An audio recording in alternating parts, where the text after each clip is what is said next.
पता है कुछ चीज़ें ऐसी होती हैं जो लाइफ लॉन्ग चलती हैं, सारी ज़िंदगी के लिए चलती हैं। ऐसा नहीं है कि अभी हो गया तो ख़त्म हो गया, ठीक है। ये आपकी ये जितनी भी मेंटल हेल्थ की बीमारियाँ होती हैं, ये कोई इस तरह से नहीं होती कि जो एक बार हुई तो ख़त्म हो गई, दोबारा भी हो सकती है। मिसाल के तौर पर एक बंदे को बायपोलर डिसऑर्डर है, अब बज़ाहिर नज़र आने में तो उसको सिर्फ गुस्सा नज़र आएगा, ठीक है। या एक बंदा है उसको डिप्रेशन नज़र आए, उसके अंदर डिप्रेशन है तो बज़ाहिर सिर्फ एक उदासी नज़र आएगी, लेकिन ये चीज़ें वक्त के साथ साथ बढ़ती जाती हैं। आपको एक सपोर्ट की ज़रूरत होती ही होती है, ठीक है। तो अभी आपकी 3 महीने यहाँ पर से गुजरेंगे ना, जब आप घर जाओगे उसके बाद भी आप रब्ता करते रहोगे कि भाई, क्योंकि इसका वजह ये होती है कि हमारे हाथों किसी का नुकसान ना हो और किसी और को इस तरह से ना हो जाए कि हमारे हाथों वो गड़बड़ हो जाए, मतलब कि परेशान हो जाए, ठीक है। और एक और चीज़ है, जब हमें कोई गाइड करने वाला ना हो, ठीक है, तो हम हमेशा से ख़राब होते हैं, ठीक है। मिसाल के तौर पर आप कहीं जा रहे हो, आप लाहौर जा रहे हो, तो अगर आपको रास्ते का नहीं पता, आप पहले कभी गए हुए भी नहीं हो, तो आप कैसे जाओगे, नहीं पता होता बंदे को।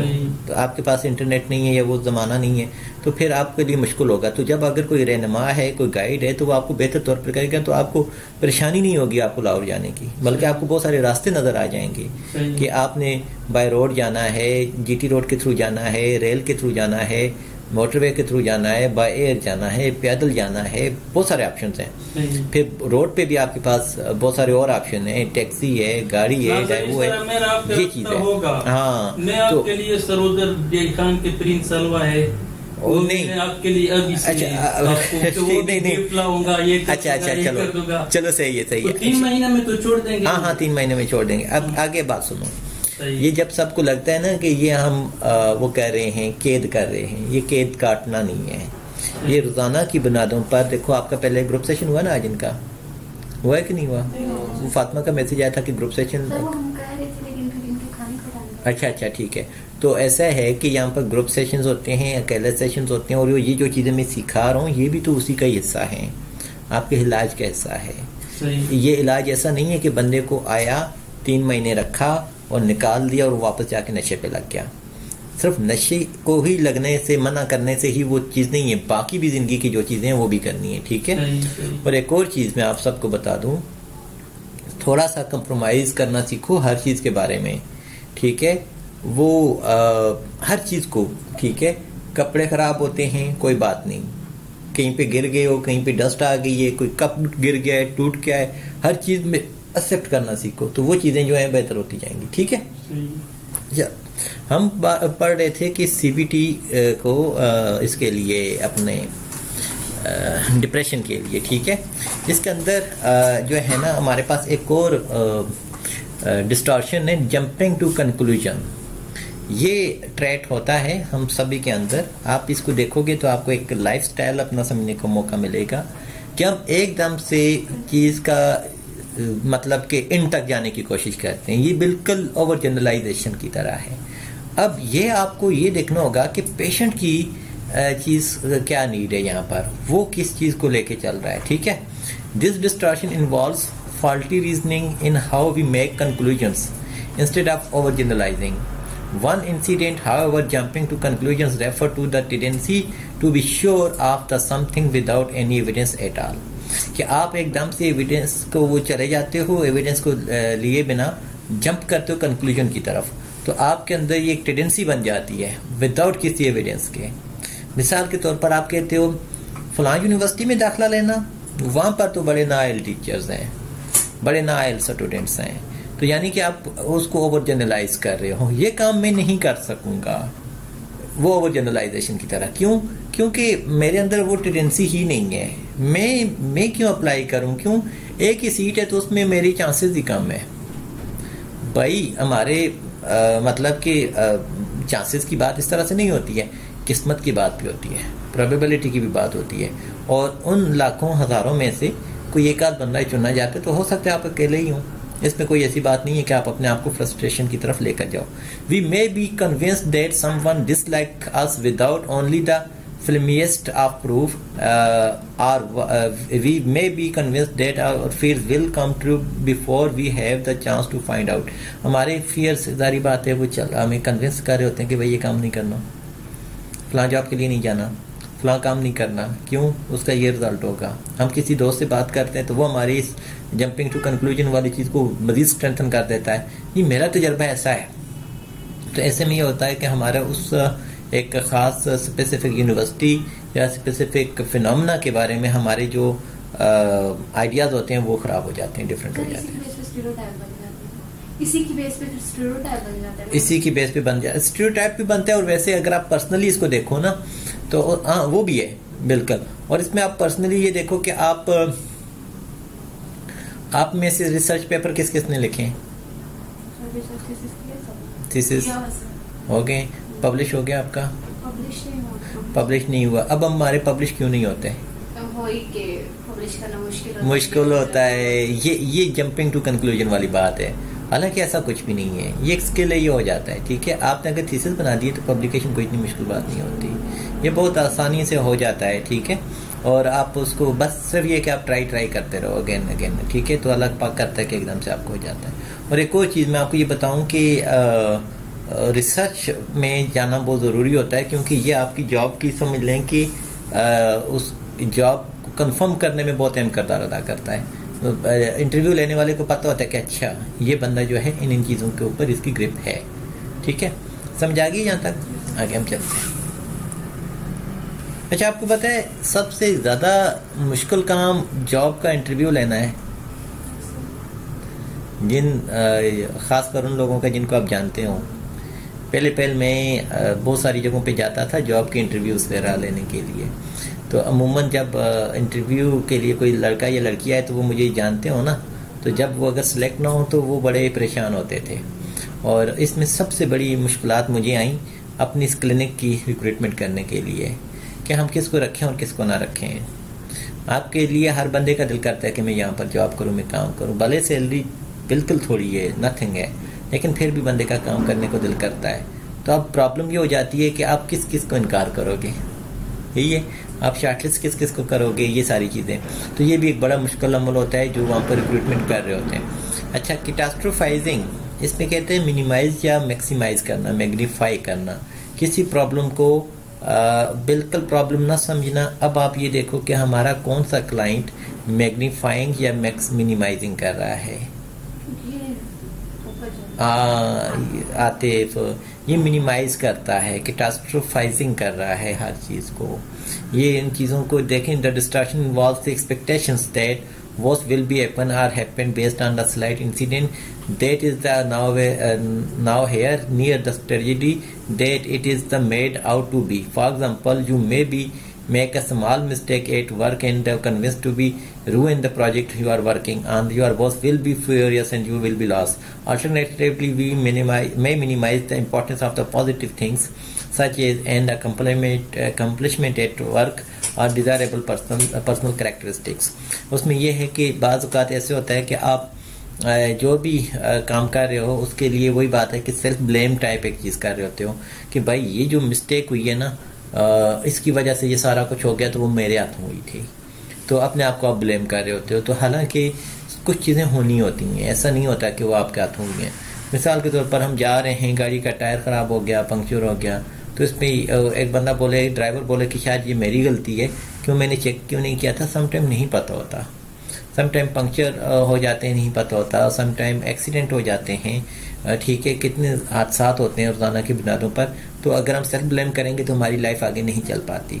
तो आपने ये भी अपने क्लाइंट के अंदर आइडेंटिफाई करना होता है कि ये चीज़ उसके अंदर है कि नहीं है। और तो हम पॉजिटिव थिंग्स को निग्लेक्ट कर देते हैं। ऐसा ही है, पॉजिटिव चीज़ें हम देख ही नहीं सकते। दूसरी साइड पर मिसाल के तौर पर फैमिली सपोर्ट को हम नहीं देख पाते, सोशल सपोर्ट को हम नहीं देख पाते, कोलीग्स को नहीं देख पाते, जो काम हम बेहतर कर रहे हैं वो नहीं देख पाते। ठीक है, वो कहते हैं कि नहीं यार वो भी चीज़ें इतनी नहीं है। ठीक है, लेकिन समटाइम कुछ लोग उसको बहुत ज़्यादा ग्रैंडिवाइज टाइप तक पहुँच जाते हैं। अगर वो कहते हैं कि यार मेरा काम सबसे बेहतर है, मैं किसी मेरे सामने कोई और कुछ नहीं है। जैसे ये पेशेंट ये कहते हैं कि इसका कोई नुकसान है ही नहीं, कुछ भी नहीं होता, बिल्कुल मिनिमाइज कर। उसकी इनसाइट नहीं है, उसकी इनसाइट नहीं है। और इनसाइट में ये चैलेंज है हमारे लिए भी कि हम उसकी इनसाइट डेवलप करने में कोशिश कर रहे हैं, लेकिन वो डेवलप नहीं हो रही। ना सिर्फ हम, एक और ये 20 के साथ काम कर रहा था, वो भी फेलियर हुआ है उनका भी, कि वो भी इस चीज़ की तरफ नहीं जा सके। तो अभी हम इसके ऊपर रिपोर्ट तैयार करते हैं आज रात को बैठ के, आराम से। फिर इसकी फैमिली आएगी, उनको हम प्रेजेंट करेंगे कि भाई ये चीज़ें हैं। फिर एक और चीज़ कि ये जो है ना, इसके जब डिलीजन्स होते हैं वो बहुत ज़्यादा इस्लामिक वैल्यूज़ के ख़िलाफ़ चले जाते हैं। और यहाँ पर आए हुए इसको पहले नहीं हुआ था, इसको जो ऑन एंड ऑफ जो होता है इसको वो दौरे पड़ जाते हैं वो वाले, तो इस बार इसको हुआ और फिर इसको गोली देनी पड़ती है या कोई इस तरह की चीज़, क्योंकि ये मेडिसिन थूक देता था। ये जहाँ तक मुझे पता चला ना, ये मेडिसिन लेता नहीं था, इसको मेडिसिन दो तो ये क्या करता था कि मुंह में डाल के जब वो कर ले तो फिर उसके बाद फेंक देता था। इन्होंने बात की किसी सेशन के दौरान, कहते हैं कि अगर रब सच्चा हो तो वो मुकाबले के लिए आएगा, अगर नहीं हुआ तो नहीं आएगा।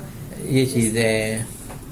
तो ये चीज़ होती है कि ये जब इस तरह से चीज़ कहते हैं तो अगर यही चीज़ बाहर कही जाए और फिर उसके बाद ये है कि इनको ये ड्रग इंड्यूस साइकोसिस है, यानी कि ड्रग की वजह से शुरू हुआ और लंबे अरसे तक क्रॉनिकली चल रहा है ये। और ऐसे में लास्ट टाइम भी जो साइकेट्रिस्ट थे उनके रिमार्क्स ये थे कि भाई इसको लंबे अरसे तक रखो। अभी वाले जो साइकेट्रिस्ट हैं वो भी कह रहे हैं कि लंबे अरसे तक रखो। अभी फैमिली कह रही है कि वो कहते हैं कि हमने इसको लेकर जाना है, तो अब फैमिली की मर्जी है कि वो लेकर जाते हैं कि नहीं लेकर जाते हैं। अगर वो लेकर जाते हैं तो वो लिख कर देंगे कि जी हाँ, हमें इन सारे ख़तरात का पता है, हम इस चीज़ को जानते हैं और हम इसको लेकर जा रहे हैं, ठीक है। और उसमें ये नहीं कि हम ये कह रहे हैं कि उसको लंबे अरसे तक हमारे पास ही रखो, सिर्फ हम ये कह रहे हैं कि घर में जाकर इसकी प्रिकॉशनरीज मेजर्स जो हैं वो अच्छे किए जाएं। इसके इर्द गिर्द के लोगों को समझाया जाए कि भाई अगर इस तरह का प्रॉब्लम होता है तो कहीं ऐसा ना हो कि क्योंकि ये क्राउड में बैठा हो, ठीक है। इसका जॉब नेचर भी ऐसी है कि ड्राइवर्स आते हैं इनके पास, ठीक है, एक्सट्रीमिस्ट भी आ जाते हैं, ठीक है, फिर इस तरह से मजहबी हल्के भी हैं बहुत ज़्यादा। तो ऐसा ना हो कि कभी इस तरह से बोल दे, कोई ऐसे ख्यालात के इज़हार कर दे तो बज़ाहिर नज़र नहीं आता ऐसा। अगर एक बंदा है ना, वो गली में पाँव चप्पल पहने हुए नहीं है, बटन खुले हैं, उस तरह से चल रहा है, तो वो लोगों को एक होता है कि यार ये शायद ये पहले से नहीं है। लेकिन एक बंदा सूटेड बूटेड है, सारा कुछ ठीक ठाक है, लेकिन सडन उसका माइंड चेंज होता है, तो ऐसे में क्या होगा, ठीक है। तो ये एक रिस्क फैक्टर है कि कोई इसको इस तरह से नुकसान ना पहुंचा दे। ये अपने आप को इसकी सुसाइडल टेंडेंसीज इतनी नहीं है जहाँ तक मैंने देखा है, लेकिन ये डिवेलप हो भी सकती हैं। और स्ट्रेस के बाद इसको एकदम से ये साइकोटिक फीचर्स होना शुरू हो जाते हैं, क्योंकि लास्ट टाइम इसकी फैमिली आई, इसको ये था कि अभी हर हाल में मुझे लेकर जाएंगे। जब फैमिली नहीं लेकर गई, मैंने उनको कहा कि नहीं अभी आप ना लेकर जाओ, तो फिर इसके बाद ये अलामात इसकी होना शुरू हो गई। तो इसका मतलब ये है कि ये स्ट्रेस के बाद ये चीज़ें फेस कर रहा है, ठीक है। तो ये चीज़ जो है ना, हमने इसके ऊपर मज़ीद डिटेल में बनानी है रिपोर्ट, और मैं आप लोगों को शेयर करूँगा, ठीक है। फिर कहता है स्मॉल मिस्टेक्स, वो आ गई यहाँ तक। आगे हम चलते हैं, कहता है जी पर्सनलाइजेशन, पर्सनलाइज हम कैसे करते हैं। अब आप ये देखो, this is the distortion where the individual believe that everything they do has an impact on external event or other people, no matter how irrational the link between. The person suffering from the distortion will feel that they have an unreasonably important role in the bad things that happen around them. For instance, a person may believe that the meeting they were a few minutes late in the getting to was derailed because of them, and everything would be fine if they were on time. मिसाल के तौर पर यहाँ पर तो इन्होंने इस तरह से लिखा हुआ, पर्सनलाइजेशन में आप बहुत सारी चीज़ों को अपने साथ में लिंक कर रहे होते हो, ठीक है। सेल्फ ब्लेमिंग की तरह का ही है, ओवर जनरलाइजेशन ही की तरह का है। ये छोटे छोटे इनके अंदर डिफरेंस है और एक जैसी ही चीज़ें हैं, ठीक है। सिर्फ मिसालों की वजह से आपको ये थोड़ा सा फ़र्क इनका नज़र लगेगा। ये इरेशनल लिंक है, आपसे रिलेटेड नहीं है, फिर भी आप उसको पर्सनल, हाँ, क्या आप उसको ले रहे हो, हालांकि आपके उसमें नहीं है। मीटिंग चल रही है, वैसे भी लोग 9:30 बजे आए हैं, तो आपको आप 9:15 बजे आ गए तो आपको लग रहा है कि नहीं जी मैं ज़रा लेट हो गया हूँ, तो मुझे भी अर्ली आना चाहिए, ये वो, ठीक है। तो इस तरह की चीज़ें जो है ना पर्सनलाइजेशन में आती हैं, ठीक है। और अपने आप को ऊपर आप लेकर चीज़ों को लेकर चलते हो कि अच्छा ये चीज़ मेरे लिए हो रही है, ठीक है। ये डिस्टॉर्शंस होती हैं। मैं आपको एक चीज़ बताऊं कि अमूमन लोग आपको कहते हैं जी तुम्हारा दिमाग ख़राब है, तुम्हारा दिमाग ठीक है, तुम ये तुम वो हो। पिछले दिनों मैंने एक फेसबुक पोस्ट शेयर की, उसके ऊपर ना मैं किसी का नाम नहीं लिखता, कुछ भी नहीं लिखता, अब किसी को ये नहीं पता होता कौन है कौन नहीं है, लेकिन कुछ लोगों ने उसको अपनी तरफ खींच लिया, यानी कि उन्होंने पर्सनलाइजेशन कर ली। अब मुझे उसमें बाद में मुझे रियलाइजेशन हुई कि भाई अच्छा ये चीज़ इस तरह से, तो फिर उसके बाद आप अपना आप को डिफेंड करते हो डिफेंडिंग में ये होता है कि आप फिर दूसरे के ऊपर ब्लेम करते हो कि भाई तुम पागल हो गए हो, तुम ये हो गए हो, तुम वैसे हो गए हो, तुम वैसे हो गए हो, यानी कि आप खुद उसको पर्सनलाइज कर रहे हो। ये CBT का बहुत एक अहम चीज़ है कि आप इसको अंडरस्टैंड करो कि आया कि कोई, बल्कि मैं अब इसके ऊपर एक और पोस्ट बनाऊंगा जिसको साइंटिफिकली उनको मैं बताऊंगा कि भाई ये डिस्टॉर्शन से ज़्यादा आपको इस पर काम करने की ज़रूरत है। अच्छा, ब्लेमिंग। अच्छा, when things don't go our way, there are many ways we can explain or assign responsibility for the outcome। ठीक है, जब चीज़ें मतलब कि डोंट गो हमारे रास्ते उसमें ना जाएं, ठीक है, और are many ways to we can explain assign responsibility for the outcome. जैसे कि one method of the assigning responsibility to blaming others for what goes wrong. अब आप ये देखो, ये भी आतिफ के अंदर सॉरी ये इसके अंदर है, हमारे क्लाइंट के अंदर, कि वो ब्लेम कर रहा है सबको कि जी कि मेरा बिजनेस लॉस हुआ है वो आप लोगों की वजह से हुआ है। खुद के ऊपर वो किसी चीज़ के ऊपर वो नहीं डाल रहा, जी आप लोगों ने ऐसा किया था, आप लोग मुझे रीएब लेकर आ गए थे ना, इस तरह से हुआ था।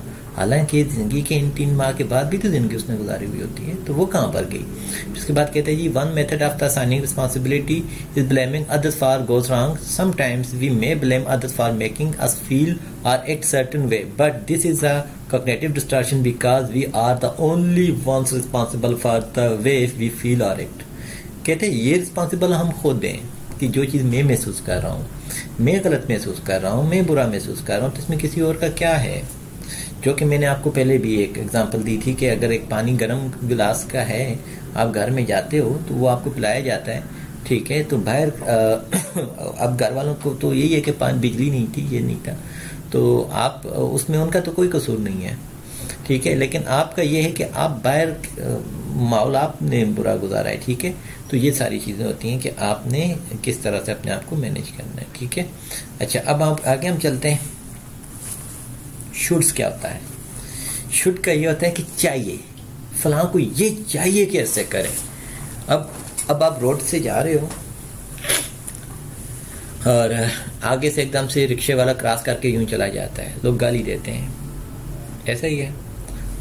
कोई आ रहा है, इस लाइन पे चल रहा है, मोटरसाइकिल वाला इस लाइन पे चल रहा है, तो उसके ऊपर गुस्सा हो रहे होंगे, ये इसको चाहिए कि वो उधर जाए। ये शुड वाली डिस्टॉर्शन है। भाई उसकी मर्जी है वो जिधर से भी जाए, ठीक है, वो कानून को फॉलो नहीं कर रहा, वो रूल्स हैं लॉज हैं उनको फॉलो नहीं कर रहा, नुकसान हो सकता है, लेकिन ऐसा हरगिज नहीं हो सकता कि हर बंदा उसी साइड से जाए। ऐसा हरगिज नहीं हो सकता कि सारी गाड़ियों वाले इसी साइड से जाएं। जैसे स्पीड अगर 80 किलोमीटर पर आवर लिखी हुई है तो ऐसा हरगिज नहीं हो सकता कि सारे के सारे 80 पर ही जाएं, लेकिन एक लिमिट दी जाती है कि भाई इसके अंदर आप वो कर सकते हो, इससे ऊपर जाओगे तो खतरा है। मोटरसाइकिल वालों को बताया जाता है कि आप इस साइड से चलो, अगर आप इधर से आओगे तो खतरा है, यानी कि खतरात बढ़ जाते हैं। तो बाकी लोग जो शुड डिस्टॉर्शंस के होते हैं तो कहते हैं रेफर टू इम्प्लिसिट और explicit rules that we have about और how we and other should behave. अब हमें या किसी और को कैसे करना चाहिए, ये तो हो गया जो ऑलरेडी अंडरस्टूड चीजें हैं। कुछ फैमिली के अंदर भी होती हैं। हमारी बहुओं को सुबह 6 बजे जागना चाहिए, नमाज पढ़नी चाहिए, ये करना चाहिए, वो सारा कुछ हो जाएगा। फलां आया था सलाम करना चाहिए, फलां आया था उससे आगे नहीं करना चाहिए, फलां आया उसको चाय देनी चाहिए, फलां आया था उसको साथ में बिस्किट देना चाहिए। ऐसी चीज़ें होती हैं। ये जिसके अंदर शुड डिस्टॉर्शंस होंगी वो कुछ ना कुछ वो करेगा। तुम्हारे मार्क्स इतने होने चाहिए, अगर उतने हो गए तो नहीं तुम्हारे इतने होने चाहिए थे, वो भी हो गए नहीं तुम्हारे इतने होने चाहिए थे। यानी कि हर चीज़ में शुड डिस्टॉर्शन होगा कि वो कहेगा कि ऐसा ऐसा हो। तो कहता है when the breaks our rules we are upset. जब कोई हमारे इन रूल्स को जो हमने बनाए हुए हैं उनको तोड़ेगा तो हम अपसेट हो जाते हैं। When we break our own rules we feel guilty. और जब हम खुद भी अपने उनको करेंगे तो गिल्ट फील करेंगे। For example, we may have an unofficial rule that the customer service representative should always be accommodating to the customer. When we have interact with the customer service representative that is not immediately accommodating, we might get in. हमें ये है कि जी कि वो हमें वो करे, मैं बिल जमा करवाने जा रहा हूँ तो मेरा बिल ले, ठीक है। If we have an implicit rule that we are irresponsible if we spend money on unnecessary things, we may be feel exceedingly guilt. ठीक है, अब ऐसा होता है कि हमारे पास पैसे नहीं है और या फिर हमें वैसे ही जाकर फुलिश चीज़ें हम लेकर आ जाते हैं तो बाद में हमें गिल्ट होता है कि यार मुझे ऐसा नहीं करना चाहिए था। इस छोटी की डिस्ट्रैक्शन में आपको एक चीज़ बताऊँ कि हम सब में होती हैं, थोड़े थोड़े लेवल पर हम सब में होती हैं। मैं आपको इसकी एक और मिसाल देता हूँ। मैं जा रहा था ये क्या नाम है इसका, मंडी मोड़ देखा हुआ आपने, यहाँ से गाड़ियाँ जाती हैं, तो वहाँ पर ना जब हम उधर से आते हैं, वो बड़े सियाने होते हैं वहाँ पर जो लड़के खड़े होते हैं, वो क्या करते हैं कि जो गांव वगैरह से गाड़ियाँ आई हुई होती हैं साइड एरिया से, उन गाड़ियों में से जो लड़के उतरते हैं उनको पता होता है कि ये पहली या दूसरी बार आया हुआ है, उसको पकड़ते हैं एकदम से। तो मैं पहली बार जा रहा था चकवाल उधर से, तो मैं जो ही उतरा हूँ गाड़ी से तो एक बंदा आ गया, मुझे कह जी इधर आओ, क्या करीब, मुझे कैमरा दिखाता है, ये देखा है डिजिटल कैमरा ना, उन दिनों मुझे डिजिटल कैमरे अच्छे लगते थे, ठीक है, बड़ी प्यारी प्यारी तस्वीरें आती थी। ये कहते हैं ये देखो तस्वीर बनाते हैं, ठीक है, कितनी प्यारी तस्वीरें हैं, मोबाइल दे दो ये ले लो। मैंने कहा नहीं यार मोबाइल नहीं, कितने पैसे कितने लोगे, कहते 10,000 रुपये का है। यार 10,000 रुपये तो नहीं है मेरे पास, तो थोड़े पैसे। कहते कितने, मैंने सोचा कितने दे दूँ इसको, मैंने कहा चलो 2,000 रुपये काफ़ी होगा। मैंने कहा 2,000 रुपये दे दूँ, हाँ दो जल्दी करो, साइड पे आ जाओ। अच्छा मेरा बैग खोलते ना खुद ही ना, उसमें डालता है 2,000 रुपये अपनी जेब में डालता है, कहते जाओ पीछे नहीं देखना ये चोरी का है। मैं गया हूँ, जाके गाड़ी में बैठ के खोल के देखा डमी। मैंने कहा अच्छा अब नेक्स्ट टाइम मैं इसको नहीं छोड़ूंगा। करते करते 4 कैमरे मैंने ले लिए, चारों की चारों डमीज ले ली। ठीक है, और बाद में अभी तक मुझे रिग्रेट होता है कि मुझे वो नहीं करना चाहिए था, लेकिन फिर भी कर देता हूँ क्योंकि आपके अंदर एक आदत होती है, आपके अंदर एक चीज़ होती है। तो हम इनको नेगेटिव नहीं कहते, हम इनको अनफ्रूटफुल भी कहते हैं। ठीक है, कि अनफ्रूटफुल चीज़ें, टोटली नेगेटिव बहुत सारी चीज़ें नहीं होती, बहुत सारी अनफ्रूटफुल भी होती हैं। ठीक है, फिर कहता है इमोशनल रीजनिंग, जैसे कि this distractions involve thinking that if we feel a certain way it must be true. अब यहाँ पर ये कि हम जो कुछ सोच रहे हैं वो होना चाहिए, वो सच ही होगा। जैसा कि इफ वी फील अनअट्रैक्टिव और uninteresting in the current moment we must be unattractive और uninteresting, this cognitive distraction boils to down I feel it therefore it must be true. मुझे लग रहा है कि मैं सही नहीं हूँ तो नहीं हूँ सही, मुझे लग रहा है कि मैं ठीक हूँ तो ये ठीक है।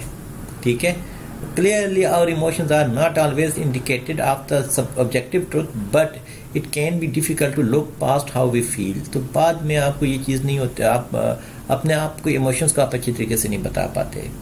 यहाँ पर एक चीज़ है कि हमारे पास साइकोलॉजी के अंदर इन चीज़ों को समझने के लिए पेशेंट को पहले से ठीक होना ज़रूरी है। समझ आ रही है आपको? कि पेशेंट पहले से ठीक होगा तो तभी उनको इन बातों की समझ आएगी। एक एबनॉर्मल बंदे को समझ आती है कि मैं ये क्या कहना चाह रहा हूँ, कि आप इस चीज़ को करोगे, वो तो पहले से ही कहेगा कि हाँ जी मैं ठीक हूँ तो मैं ठीक हूँ, आप मुझे क्यों। ज़हनी तौर पर भी ठीक हो, उसको अपने प्रॉब्लम की इंसाइट हो।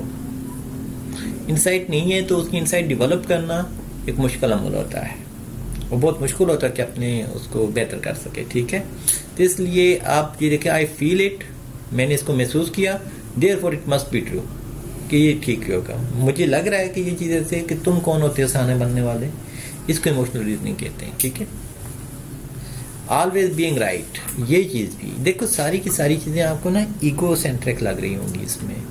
तो अमूमन सीबीटी की जितनी भी डिस्टॉर्शंस हैं वो इसी तरह से चल रही होती हैं, और अमूमन आप एक बहुत ज़्यादा उसमें देखो तो तकरीबन उन्हीं लोगों के साथ हम काम कर रहे होते हैं जो कि ऑलरेडी फंक्शनिंग वेल होते हैं, ठीक काम कर रहे हैं, दफ्तर में काम कर रहे होंगे, ऑफिस में, स्कूल में, कॉलेज में, छोटे छोटे डिस्ट्रैक्शंस उनको काम खराब कर रहे होंगे। एक बंदा मल्टीपल अपनी जॉब्स चेंज कर रहा है तो उसको इन चीज़ों की तरफ इंसाइट होगी तो बोलेगा कि हाँ यार ये चीज़ मुझसे हुई थी। मैं आपको एक चीज़ बताता हूँ, 2013 में इधर साहिल में मैं काम करता होता था, तो हम चले गए थे हैदराबाद में ट्रेनिंग के लिए। तो अब आपको पता है कि लोग जो दूसरी लैंग्वेज का बंदा होता है उसके साथ सम टाइम अपनी लैंग्वेज की कोई इस तरह के वर्ड यूज़ कर देते हैं जो कि दूसरे को अगर समझ नहीं आते तो ठीक है, सही है। अब ये हुआ कि मैं जब वहाँ पर गया तो अब उस बंदे से गलती ये हो गई कि उसको ये लग रहा था कि शायद मैं पश्तो स्पीकर हूँ, तो क्योंकि वो सारे उर्दू बोलते थे, तो अब जब उसने कोई बात की इनको में तो वो गाली बन रही थी।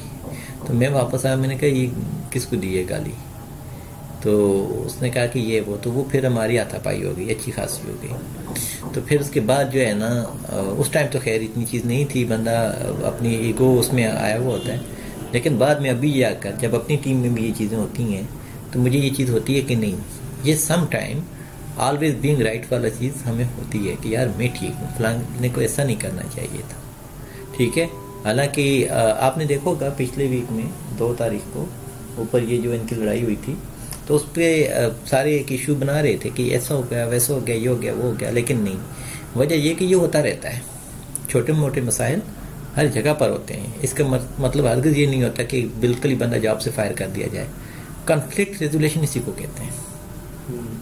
While we all enjoy being right, हमें राइट होने की चीज़ जो होती है वो हम इसको एंजॉय करते हैं, हम खुश होते हैं कि हाँ जी मैं ठीक हूँ, और उस एंजॉयमेंट के लिए हम अपने आप को कहाँ तक ले जाते हैं, ठीक है। This distortion make us think we must be right, that being wrong is unacceptable, being wrong तो अनएक्सेप्टेबल है। We may believe that being right is more important than the feelings of other, being able to admit when we have made a mistake और being fair and objective. अपनी objectivity को आप ये देखो कि भाई वो कितनी हद तक फेयर है, आपको कितना लग रहा है। तो यहाँ पर बीइंग ऑलवेज राइट हमारी ये डिस्टॉर्शन, जब इरियट के अंदर बंदा आता है तो नए नए दिनों में ये चीज़ होती है कि यार मैं ठीक हूँ, मुझे कोई मसला नहीं है, आप लोगों ने मुझे क्यों वो किया हुआ है, यानी कि उस टाइम इंसाइट नहीं होती, ऑब्जेक्टिविटी ये बंदा सही तरीके से नहीं बता पाता, प्रॉब्लम बहुत ज़्यादा होते हैं, बेताशा होते हैं, आपको तरस प्यार होता है उस बंदे के ऊपर कि भाई मैं क्या करूँ, लेकिन आपको करना पड़ता है, उसकी ज़िंदगी से बेहतर कोई चीज़ नहीं होती, ठीक है। Unravelling cognitive distortions. अच्छा अभी हमने एक और काम कर रहे हैं ना, हम ऊपर वाला जो रिएब है ना उसको हम टोटली रिएब 2 बना रहे हैं, ठीक है। उसमें हम रिएब 2 होगा और ये रिएब 1 होगा, 2 डिफरेंट उसमें आ जाएंगे, ठीक है। तो उसमें ये होगा कि हम फैसिलिटीज़ थोड़ी कम कर देंगे, वो चीज़ें बेड वगैरह जो चीज़ें इस तरह वो ख़त्म, ताकि कोई नुकसान ना पहुँचाए। मिक्सअप पेशेंट्स, और नीचे इस वाले पोर्शन में हम थोड़े से अलहदा से पेशेंट जो वेल ऑफ होते हैं, मतलब ज़्यादा पेइंग होते हैं, उनको इस तरह से करेंगे। और फिर एक और चीज़ उसके अलावा फीमेल्स के लिए साथ जो घर बन रहा है वहाँ पर हम कर देते हैं, ठीक है। और फिर काउंसलिंग सेशन जो इंडिविजुअल सेशंस होंगे वो जो है ना हम उनको देखेंगे कि कहाँ पर करें, इस रूम में करें, इसी को मैनेज कर लें या वो दूसरे वाले को कर लें, एक आदम ना काउंसलिंग का ऑफिस इधर बना लेंगे, तो बाकी ये सारी चीज़ें कर लेंगे, तो ये बड़ा अच्छा हो जाएगा। क्या ख्याल है? तो खेलने के लिए ऊपर चले जाया करेंगे, ठीक है। और वैसे ये जो साथ में छत है ना उसके ऊपर भी मैं कोशिश करता हूँ, उनको बोलूँ कि उसको मज़ीद ऊंचा करें, तो हम अपने खेलने की जो है ना इधर से दीवार में से सुराख करके दरवाज़ा लगा के वहाँ पर खेलने का वो बना दें, तो ये भी एक पॉसिबिलिटी है हमारे लिए। तो देखते हैं आगे चल के, क्योंकि किसी कोठी में ले जाना हमारे लिए अब पॉसिबल नहीं है क्योंकि इलीगल है, ठीक है।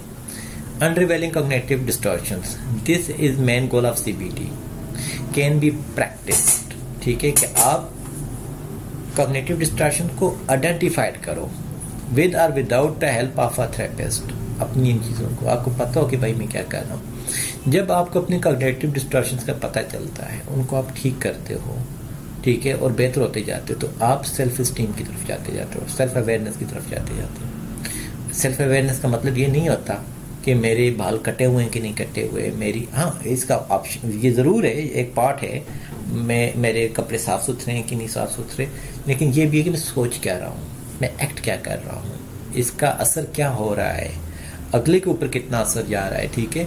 और यही आपकी साइकोलॉजी की खूबसूरती है।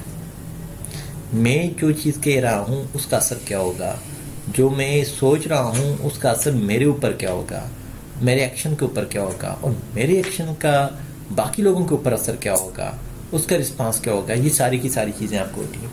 लेकिन हमारी इसमें एक और चीज़ भी होती है कि जब हम फैमिली के प्रॉब्लम्स में आ जाते हैं, जो लोग कहते हैं ना मैं साइकोलॉजिस्ट हूँ तो मुझे इस चीज़ का पता है, नहीं, मैं साइकोलॉजिस्ट हूँ तो मुझे अपनी डिस्टॉर्शंस का कितना पता है, मुझे अपनी थिंकिंग का कितना पता है, मैं कितना पोलराइज्ड हूँ, मैं कितना सेल्फ ब्लेम करता हूँ, मैं कितना क्या नाम है ओवर जनरलाइजेशन कर सकता हूँ, मैं कितना पर्सनलाइजेशन कर रहा हूँ। इन सारी चीज़ों का जब हमें पता होता है तब हमें होता है कि मैं अब साइकोलॉजिस्ट हूँ। जब आपको ये चीज़ पता हो जाएगी तो फिर आप ऑटोमेटिकली ये कहोगे नहीं कि मैं साइकोलॉजिस्ट, आप बोलोगे कि ये तो एज ए इंसान भी होना ज़रूरी था। ठीक है, तो एज ए वुमन बीइंग भी तो आपके लिए ये ज़रूरी होता है। तो फिर आपको इन चीज़ों में फिर आपकी जब हम ये कहते हैं ना कि मैं एक साइकोलॉजिस्ट हूँ, तो कहीं ना कहीं ये वाली चीज़ स्टेटमेंट भी जो है ना ग्रेड वाइज का इजाद करती है कि भाई मेरे पास इंफॉर्मेशन ज़्यादा है। और कोगियाँ आ गई हैं, ऊपर करो ज़रा, वो देखो ऐसा ऐसा से, वो दूसरा हाँ थोड़ा एकदम मुड़ जाएगी। नहीं करो हाँ बैठी हुई है। मॉर्निंग चलो नीचे कर लो, शुक्र आना शुरू हो गई है। इसके बड़े कलर होते हैं। हाँ ना, ब्लू पर्पल बड़ी आ रही है। अच्छा फिर उसके बाद कहते हैं जी कि दिस मैन वो आ गया। फिर उसके बाद कहते हैं जी कि in the order to unravel the cognitive distraction you hold you must first become aware of which distraction you are most vulnerable to.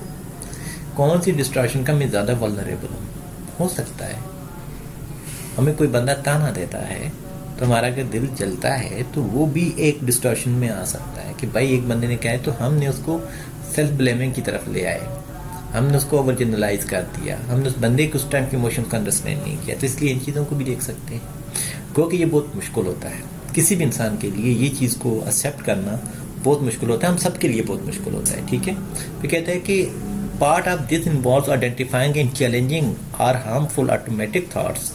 वही बात कि अब ऑटोमेटिक थॉट्स आ गई कि कौन सी हैं, which frequently fall into one of the categories listed earlier, जो आगे पहले हमने बता दी हुई हैं, उन सब में से वो आ रही हैं। और कौन सी ऑटोमेटिक आ रही है जिसके ऊपर आपका कंट्रोल कम है और वो आपके लिए ज़्यादा परेशान कुन हो सकती है। ठीक है, अब जो आपके ऑटोमेटिक थॉट्स हैं उनको चैलेंज कैसे कर सकते हैं? बहुत सारे लोग कहते हैं जी कि हम ना इधर रबर बैंड डाल देंगे, ठीक है, जब मुझे ये सोच आएगी मैं उसको खींच के करूँगा और मुझे सोच ख़त्म हो जाएगी। क्या ये रियलिस्टिक लगता है? तो जब तक थोड़ी देर दर्द होता थोड़ी सी सोच जाएगी, लेकिन दोबारा से वापस सर हो भी सकता है कि उसकी वजह से कंट्रोल रखा हुआ हो कि उसके बाद ये थिंकिंग नहीं करूँगा, खुद ही ऑटोमेटिकली। एक और चीज़ मैं आपको बताता हूँ, वो ये जो हम हाउस पर्सन ट्री बनाते हैं ये कितना वैलिड होता है, कितना रिलायबल है? मुझे इतना नहीं लगता। नहीं लगता? मुझे लगता है। आपको लगता है? अमूमन ये होता है कि हमारे ना इसमें मैं तो ये कहूँगा कि क्लेम किया जाता है। क्लेम ये किया जाता है कि भाई ये जो चीज़ है हम इसको, आप लोग एक काम करो, इसको पे एक रिसर्च पेपर बनाओ। रिसर्च पेपर ऐसे बनाओ कि ATP तो बहुत सारे स्टूडेंट्स पे लोगों के ऊपर आप अप्लाई करते हो। अब एक बंदा है उसका आपने लिखा कि मदर फिगर कन्फ्लिक्टेड, लेकिन वो हकीकत में तो अपनी माँ के बहुत ज़्यादा करीब है, माँ की इज्जत करता है, बहुत सारी वो चीज़ें कर रहा है। इसी तरह से मदर फिगर कन्फ्लिक्टेड का क्या मतलब है कि वो उनके रोल को अंडरस्टैंड नहीं कर पा रहा, लेकिन हकीकत में ऐसा नहीं है। तो क्या हमारी अनकॉन्शियस में या कॉन्शियस की जो चीज़ें हैं, हम जो कह रहे होते हैं कि जी कि अनकॉन्शियस कॉन्शियस को कंट्रोल करता है, तो वो कहाँ से करता है? फिर हमारी ऑटोमेटिक थॉट्स भी उस तरह की आनी चाहिए जो वहाँ पर रिवील हो रहा है। क्या हमारे कल्चरली ये अप्रोप्रिएट है कि नहीं है? क्या हमारा जिस क्लाइंट पे हम अप्लाई कर रहे हैं उसकी ये डिस्टॉर्शंस कितनी है, उनको किस लेवल पर लेके जा रहा है? क्योंकि एक स्केल जब हम अप्लाई करते हैं तो उसके बहुत सारे और भी चीज़ें हैं ना, उन सबको उसने देखना होता है। तो हम जैसे गांव में बैठे होते हैं है ना। अच्छा क्या नाम है इसका, इनका पता नहीं घोंसला किधर है? पिछले साल पीछे बच्चे उतार के लाते हैं अच्छा, तो इसमें ना आप ये देखना है कि आया कि इसके ऊपर रिसर्चेज हुई होती हैं, लेकिन हम पाकिस्तान में रिसर्चेज नहीं करते, बहुत कम करते हैं। अगर करते हैं तो हमारे पास रियलिस्टिक डेटा नहीं होता। आपके पास क्लाइंट्स हैं, आपके पास मौका है, टाइम है, आप इसके ऊपर करें, ज़्यादा ना करें, 20 लोगों का कर लें, 30 का कर लें। आपके पास पहले के यहाँ पर स्केल्स पड़े हुए हैं, लोगों को इंटरप्रेट हुए हैं, ठीक है, उनको निकालें और उन लोगों का दोबारा से इंटरव्यू करें, ठीक है। उनको तो वो जो पेशेंट यहाँ से चला गया है वो तो हमारी कॉल को बड़ी खुशी से सुनता है और बड़ी आराम से वो तो कहता है कि भाई मैं ये बात तो करना चाहता हूँ, तो फिर क्योंकि मैं साथ में बैठा हुआ हूँ, ठीक है, तो आप उसको देखो कि अच्छा ये चीज़ें क्या हो रही हैं। तो इस तरह से हर स्केल का हमें एक अलग से भी मौका मिलता जाएगा। तो जितना ज़्यादा आप काम करोगे, सारी बात है, फील्ड को भी फ़ायदा होगा और ख़ुद को अल्टीमेटली फ़ायदा होगा ही होगा, सही है। अब हमारी कुछ थॉट्स ऐसी होती हैं जो कि हमें आ तो रही होती हैं, लेकिन वो क्या डिस्टॉर्टेड हैं कि नहीं है। कहते हैं कि जो चीज़ आप सोच रहे हो, अब जब मैं आपसे ये पूछूं कि आप क्या सोच रहे हो तो सारे चुप हो के पता नहीं मैं क्या सोच रहा हूँ। हम ऐसा करते हैं कि मैं एक चीज़ सोचता हूँ कि यार मेरा एक दोस्त है, उसके मेरे बारे में ख्यालात ठीक नहीं है, मैं उसको कॉल करूँगा तो शायद वो बोलेगा अब कोई गरज आई है तो तभी ये मुझे कॉल करने लगा है। तो क्या ये मेरी जो सोच है ये ठीक है?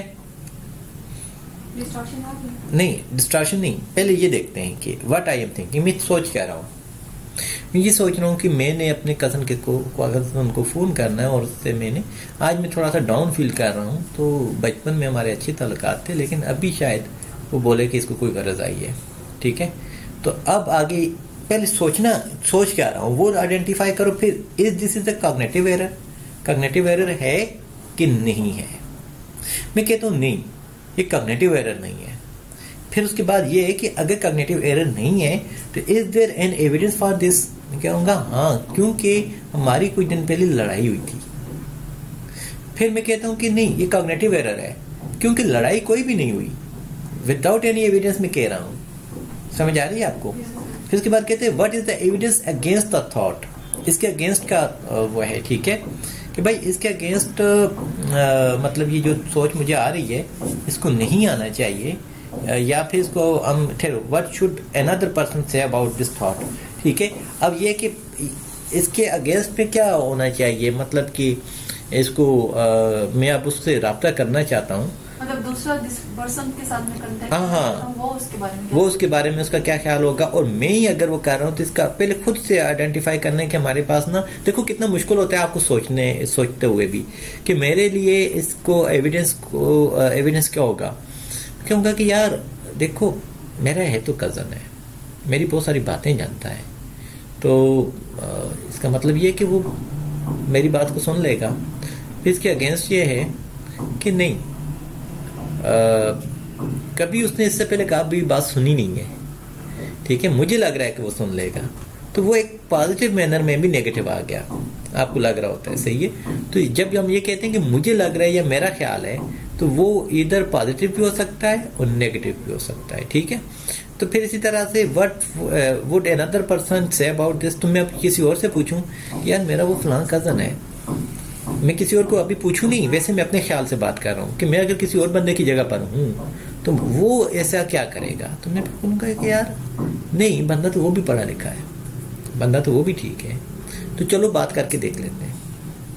तो आपको सारी जगहों पर ये बात कर देखने का ही तरीका आपको बताएगा कि बातचीत ही करके आप देख लो, सही है। आगे हम चलते हैं। किसी भी थॉट के evidence for against thought and alternative positive thoughts क्या क्या हो सकते हैं, कि अगर कोई नेगेटिव थॉट आ रही है तो उसके अल्टरनेटिव पॉजिटिव थॉट्स क्या होंगी। अब पहली डायरी आपने देखी थी वहां पर, अब दूसरी डायरी ये कि इवेंट है। इवेंट ये है कि मिसाल के तौर पर कोई लॉस हो गया, कोई एक्सीडेंट हो गया,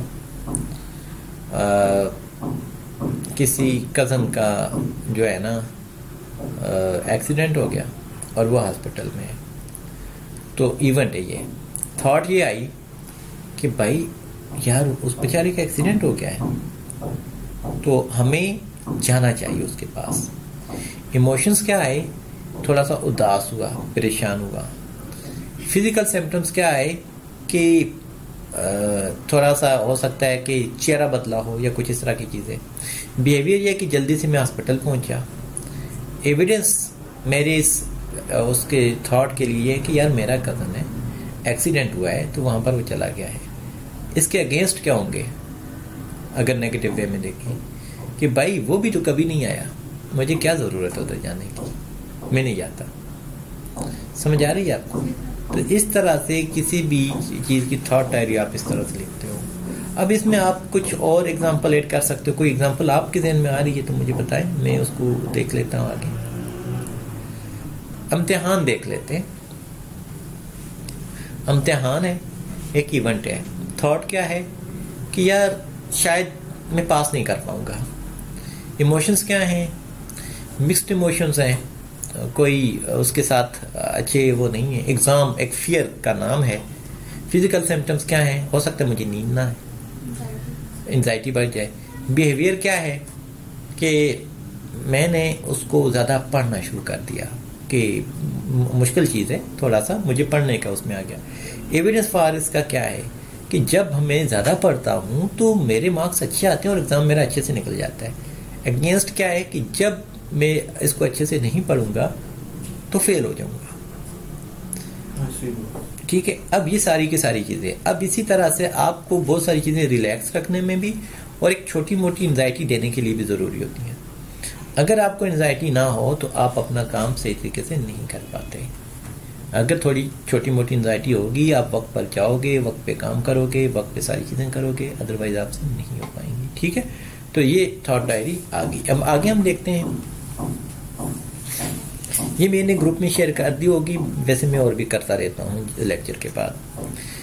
हर चीज़ में कोई फैक्ट होता है और कुछ ओपिनियन होते हैं। जब भी हम अपनी लाइफ में फैक्ट के ऊपर बात करते हैं, अब आप ये देखिए कि हम जब पेशेंट के साथ बात कर रहे होते हैं, मैं एज अ प्रोफेशनल होता हूँ लेकिन पेशेंट की पर्सनल लाइफ के बारे में बात कर रहे होते हैं और हम ये कह रहे होते हैं कि पेशेंट अपनी पर्सनल लाइफ में ये चीज़ें करेगा तो वो बेहतर होगा। तो क्या वो चीज़ें जो हम उसको सजेस्ट कर रहे हैं या उसको हम फैक्ट्स बता रहे हैं, क्या वही चीज़ें हमारी पर्सनल लाइफ में भी चल रही हैं कि नहीं चल रही? क्या वो भी उसी तरह से हम फॉलो करते हैं?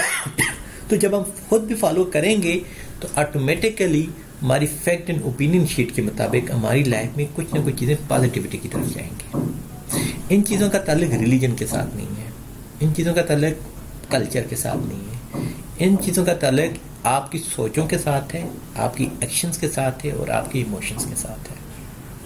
अब कहते हैं कि I am a bad person, मैं एक बुरा इंसान हूँ। फैक्ट है या ये ओपिनियन है? ओपिनियन है। ओपिनियन ठीक भी हो सकता है, गलत भी हो सकता है, और फैक्ट एक रियलिटी होती है, आपके सामने होती है। Sam told me that she didn't like what I said about her. Sam ने मुझे बताया कि वो चीज़ पसंद नहीं करती मैंने जो उसके बारे में कहा। ये फैक्ट है या ओपिनियन है? फैक्ट है, क्योंकि आपके पास अब सबूत आ गया। जब आपके पास प्रूफ आ गया तो ये फैक्ट हो गया। तो हमेशा से अपने फैक्ट को अंडरस्टैंड करना पड़ेगा।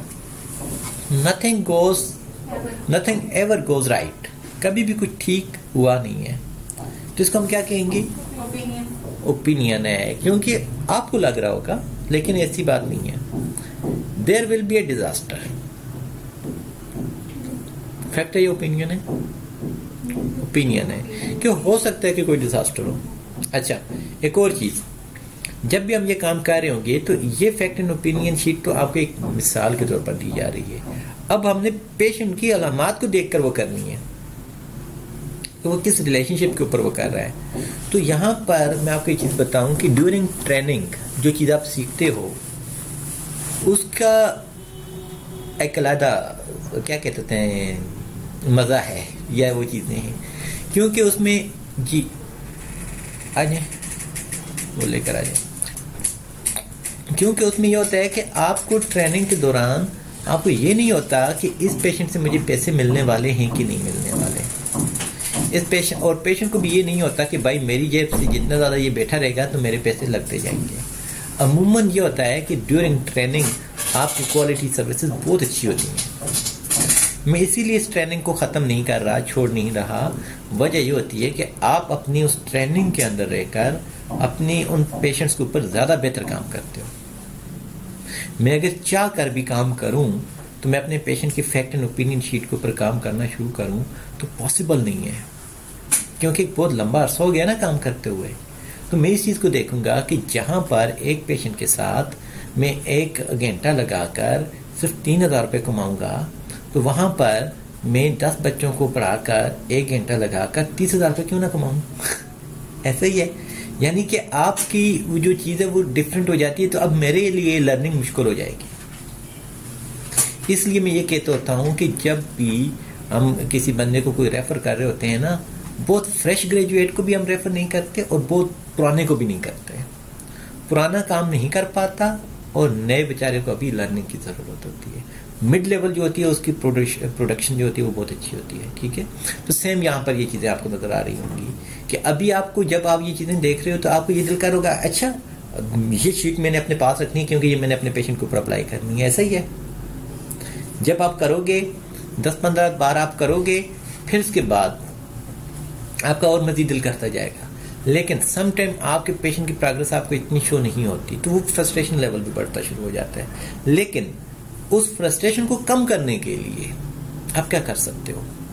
आप रिसर्चेस बनाना शुरू कर दो। आपके पेशेंट की जो फ्रस्ट्रेशन आ रही होती है ना, वो कम होना शुरू हो जाती है। आपके पास एक फैक्ट आ जाता है।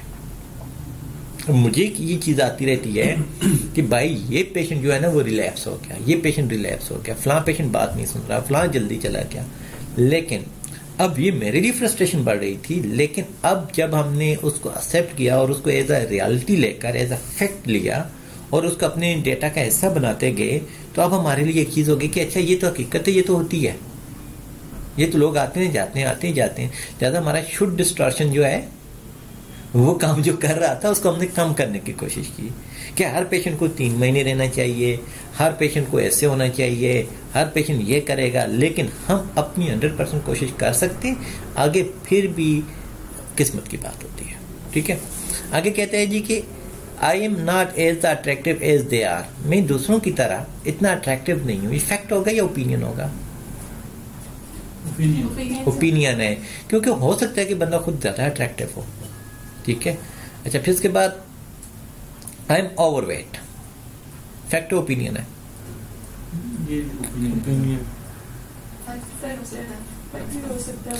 फैक्ट भी हो सकता है, क्योंकि अगर एक बंदा ओवरवेट है, उसका वजन ज्यादा है नहीं वो ओवरवेट नहीं है, वो नॉर्मल है। थोड़े अर्से पहले इसको लाग रहा था मैं ओवरवेट हो गया हूँ देखे रे, तो ये बंदे को लग सकता है कि मैं ओवरवेट हो गया हूँ। ठीक है, फिर he shouted at me. Fact opinion है? फैक्ट और ओपिनियन भी हो सकता है। किसी बंदे को कुछ कहो भी नहीं, वो कहते हैं अच्छा मुझे आपने ऐसा क्यों कहा था।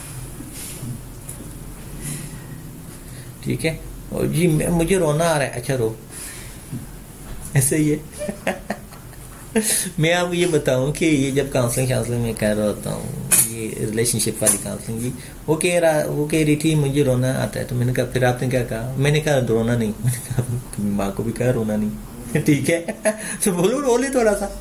अच्छा ये क्या बात कर रहे हैं? मैंने कहा ये कथार्सित होता है, रोल। ठीक है, बाद में उसको चीज को इस तरह से पॉजिटिव वे में ले आया कि ये कथार्सित होता है, रोल। ठीक है, I am selfish. Fact opinion है? ये दोनों में मिक्स अप कि कभी कभी मैं सेल्फिश वो करता भी हूँ, कभी कभी नहीं भी करता। तो हो सकता है कि ये मेरे अपने बारे में ख्याल हो। There is something wrong with me. Fact opinion है? ओपिनियन है। फिर इसके बाद है आई एम लेजी। फैक्ट भी हो सकता है। I didn't lend my money my friend when they asked. मैंने कभी उनको उधार नहीं दिया। फैक्ट ओपिनियन है? फैक्ट हो सकता है कि मैंने कभी पैसे नहीं दिए। फिर my feet are too big. मेरे पाँव बहुत बड़े हैं। दोनों हो सकते हैं। आई एम अगली।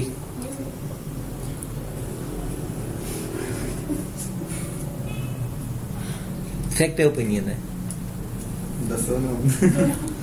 दोनों हो सकते हैं। अच्छा ये हमेशा no one will ever love me, I am ugly, ये दोनों जो है ये ओपिनियन है। फैक्ट इसलिए नहीं है क्योंकि आपके पास खूबसूरती का कोई पैमाना नहीं होता कि भाई हम इसको कहेंगे तो ये बंदा खूबसूरत है और इसको हम कहेंगे तो ये खूबसूरत नहीं है। ये हर एक का डिपेंड करता है कि आप किसको कह रहे हो, खूबसूरती आप किसको कह रहे हो, ठीक है। अमूमन लोग यहाँ से फिर निकल के चले जाते हैं ये खूबसूरती किरदार की होनी चाहिए, हालांकि ऐसा नहीं है। करैक्टर आपका एक अलग चीज़ है, फिजिकल अपीयरेंस एक अलग चीज़ है, ठीक है। आपने सभी को देखना होता है। फैक्ट और ओपिनियन, फैक्ट और opinion worksheet is extremely helpful to recognizing that your thoughts are not necessarily true. जो आपको सोचें आ रही हैं ज़रूरी नहीं है कि वो सच हो। At the top of this worksheet is an important lesson. क्या? Thoughts are not facts. सोचें आपका फैक्ट नहीं है। और यहाँ पर ये कह रहा है कि ये जो फैक्ट भी है, यहाँ पर आकर वो कह रहे हैं कि ये आपकी जो सोच है, ये सारी सोचें हैं ना, कहते हैं ये सोचें भी फैक्ट नहीं है। ठीक है। जो अभी हम फैक्ट और ओपिनियन और फैक्ट कह रहे थे, हो सकता है कि ये भी ना हो, लेकिन it can be hard to accept this, especially when we are in the पता नहीं ये थ्योरीज ऑफ द डिसफंक्शनल, अच्छा ठीक है, dysfunctional thought are the intense emotion. जब इमोशन जब हम ऐसी कंडीशन में हो जिसमें हम डिसफंक्शनल हो या इंटेंस इमोशंस में हो, तो फिर हमारे पास ये चीज़ें बहुत मुश्किल होती हैं कि हम उसको एक्सेप्ट कर पाएँ, ठीक है। कहते हैं filling out this worksheet can help you come to this realization. The worksheet includes 16 statements that the user must decide are either fact or opinion. These statements include I am a bad person, I failed the test, I am selfish, I didn't lend my friend money when they asked. These simple exercises can help the user to see that while we have lots of emotionally charged thoughts, they are not all the objective truths. Recognizing the difference between the fact and opinion can assist us the unchallenging in the challenging and the dysfunctional or harmful opinion we have about ourselves and others. कि आपको ये इन चीज़ों का होता है कि भाई कि आपको ये पता लग गया कि ये मेरी चैलेंज थॉट्स हैं और उनको आप आइडेंटिफाई करना चाह रहे हैं, तो फैक्ट एंड ओपिनियन में आ गए। उसके बाद आपको पता चलता है कि अच्छा ये चीज़ फैक्ट थी और ये ओपिनियन थी, तब आपकी CBT जो होगी वो आपकी चलेगी और उसके ऊपर आपका काम हो सकता है। अब यहाँ पर एक और चीज़ है, अब हम ट्रीटमेंट का तरीक़ाकार थोड़ा सा डिफरेंट है। हमारा ट्रीटमेंट का तरीक़ाकार ये है कि 1 मंथ हमारे पेशेंट का होगा, ये वाला टाइम डिटॉक्स का टाइम होता है और ये यूनिवर्सल है, ठीक है। यानी कि 1 मंथ उसकी जो भी कंडीशन, अच्छा अभी एक और पेशेंट आ रहा है, उसको फिजिकली बहुत ज़्यादा वो चीज़ें हैं, इंजेक्शन लगा के उसकी टांगें ख़त्म हो चुकी हैं बेचारे की, तो क्या वो बेहतर हो सकती हैं? मेडिकल एड की ज़रूरत होगी, बंदा मरता तो नहीं है उसमें, हो जाती हैं, ले आऊँ उसको, है ना, दिनों में हो जाती हैं। वो बेचारा जो है ना बहुत सूझ के ना हो गई। अभी डॉक्टर अतर मुनीर की कॉल आई थी कि वो कह रहे हैं कि मैं भेज रहा हूँ, मैं भेज दें, देख लेते हैं। चल नहीं सकते, नीचे से उठा के लाना पड़ेगा। ये है ना, ये चीज़ है। खाना भी खिलाना पड़ेगा उनको, वॉशरूम वगैरह, एक बंदा तो उनके लेकर नहीं, उसमें एक और चीज़ करेंगे ना कि थोड़ा बहुत जब वो इधर आ जाएगा ना, अभी तो ये कि उसका जिस्म ख़राब है तो वो लगाया जा रहा है। जब यहाँ पर आएगा तो सारी बात है, हमारे पास मेडिकल असिस्टेंस तो है ही है, तो शायद इसीलिए चीज़ के लिए हम भी बैठे हुए हैं। क्या ख्याल है? उसको तकलीफ भी बहुत होगी सर, वो तो देंगी ना मेडिसिन वगैरह, दर्द वगैरह, पेन किलर्स वगैरह तो देते ही हैं। क्या है?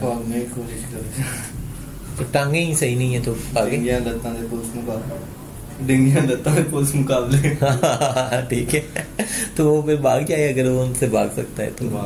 लेकिन ये भाग सके तो वो क्या भाग, वो नेलबुलन इंजेक्शन, वो भी हेरोइन नहीं है, सिर्फ इंजेक्शन है, पेन किलर्स लगाता रहा है। अच्छा, वो पेन किलर्स की वजह से इस तरह की हो जाती है। आप देख लो कि क्या क्या चीज़ें चल रही होती हैं बंदे के साथ में। तो हम 1 महीना तो वो चीज़ होगी, उसकी मेडिकल कंडीशन को हम देखेंगे, जो एडिक्शन ट्रीटमेंट की हम वो कर रहे हैं, ठीक है। उसके बाद 2 महीने यहाँ पर उसकी, अगला महीना उसकी असेसमेंट, पूरी टेस्ट आपने करने हैं। काउंसलिंग सेशन से एक अलग चीज़ है, थेराप्यूटिक रिलेशनशिप में जाने के लिए एटलीस्ट हम उसको 2 महीने का वो करते हैं, ठीक है। उसके बाद अगले जो 3 महीने होंगे उसमें हम उसके सेशंस लेंगे। 5 महीने 5 महीने 5 महीने मतलब घर यहाँ से चला जाए, यहाँ से चले जाने के बाद की बात कर रहा हूँ। यहाँ पर तो वो 3 महीने रहेगा ना। यहाँ पर हम ऐसा करते हैं कि 1 महीना हम उसके असेसमेंट कर रखते हैं, क्योंकि मुझे जो फील हो रहा है कि हमारे पास हम जो कह रहे थे ना कि फर्स्ट मंथ की हम असेसमेंट रिपोर्ट देंगे, वो पॉसिबल नहीं हो पाती, बहुत मुश्किल होता है कि हम उसको बना पाए। दूसरे महीने में हम पेशेंट भी बोलने चालने के लायक होता है, वो चीज़ें भी बता सकता है, ऐसा ही है ना, तो वो ज़्यादा बेहतर है। तीसरे महीने में हम उसका फर्स्ट जो सेशंस वगैरह हैं वो करते रहेंगे, वो आउटडोर एक्टिविटीज़ इंडोर एक्टिविटीज़ जो भी हैं। उसके बाद जब वो घर जाता है तो फिर हम उसको फॉलो अप पे बुलाएं, ये बेहतरीन होगा। क्योंकि जब वो उसके यहाँ से जाने के बाद भी 2 महीने आराम से गुजर गए ना, तो पॉसिबिलिटी है कि वो फिर वो ना करे, हाँ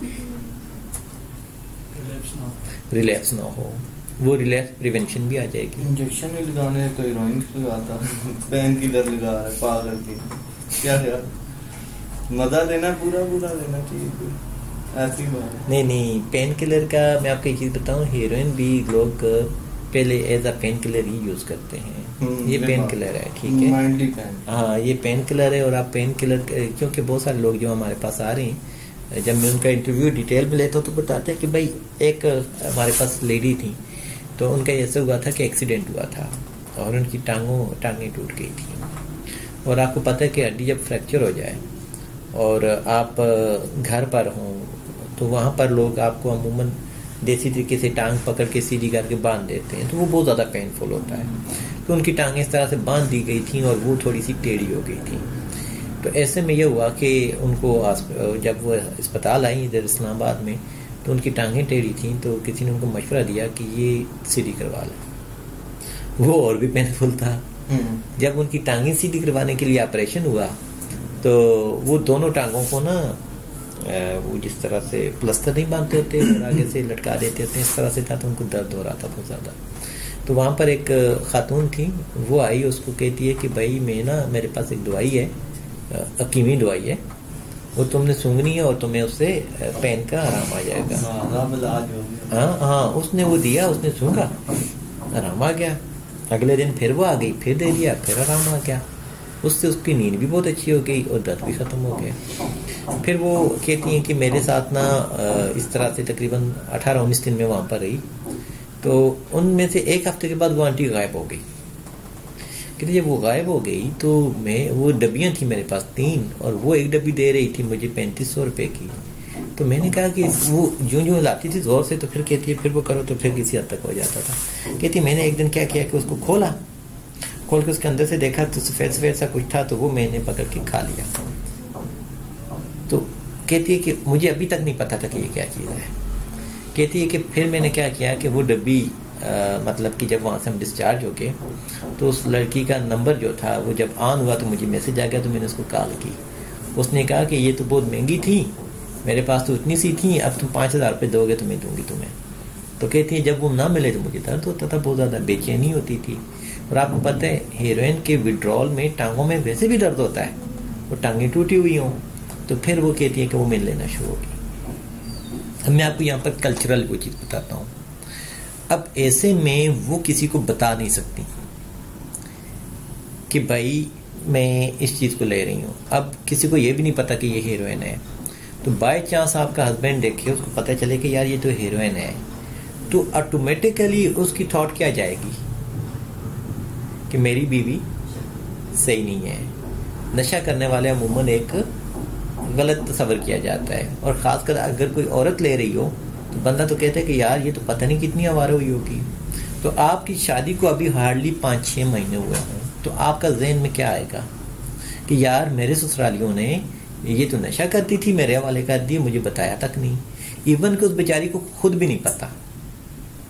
तो यहाँ पर बहुत हार्ड हो जाता है उन काउंसलर्स के लिए और इस चीज़ को आइडेंटिफाई करना कि आया कि जो स्टोरी उन्होंने बताई है ये सच भी है कि नहीं है। और ये स्टोरी आप बहुत सारे नशा करने वालों के सामने आप रखोगे तो लोग कहेंगे कि नहीं वो झूठ बोलती है, क्योंकि अमूमन लोगों की ये सारी चीज़ें ही होती हैं। लेकिन यहाँ पर ये बात है कि जब आप रियलिस्टिक वे में देखते हो तो ऐसे बहुत सारी चीज़ें होती हैं और हकीकत में ऐसा होता है, जैसे एक मिसाल हमारे साथ हुई थी, मैं भी एक का बटुआ सूंघ बैठा था ठीक है, मैंने रुमाल जो है ना आपने रुमाल रखा हुआ था, मैं बटुआ सूंघ रहा हूँ और 7 दिन को कह रहा सूंघे कोई भी नहीं यार कोई चीज, मुझे मजा आ रहा है नहीं कोई वैसे कुछ भी नहीं हुआ था। नींद बहुत ज्यादा आई थी, बहुत ज्यादा नींद, मीठी नींद यार ऐसी नींद कि मैं वैसे मुझे इतनी टिक टिक की आवाज आ रही है ना, ऐसे में भी मुझे नींद नहीं आती, लेकिन उस दिन मैं स्टेयरिंग पे यूं सर रख के, हालांकि पेशेंट साथ में बैठा हुआ, फिर तो नींद आती नहीं है। उस दिन देखो